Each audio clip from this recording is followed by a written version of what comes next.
ठीक होता रखना। हाँ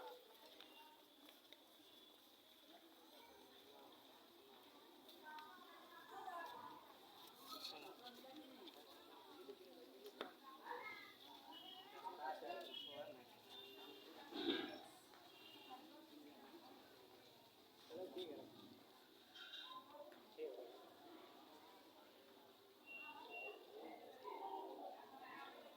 आज नतीजा इम्तिहान शशमाही इम्तिहान मदरसा इस्लामिया अरबिया बहलोलपुर ज़िला मशरक़ी चंपारण बिहार का आज नतीजा इम्तिहान बच्चों को सुनाया जाएगा और इनाम से नवाजा जाएगा।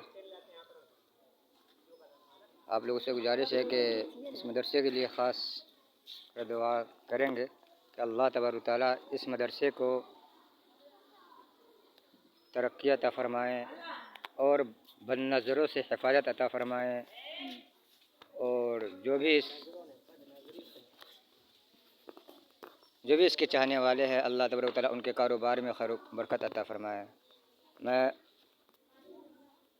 मोहम्मद सदर आलम मदरसा मज़ाहिर उलूम ज़िला मशरक़ी चंपारण बिहार।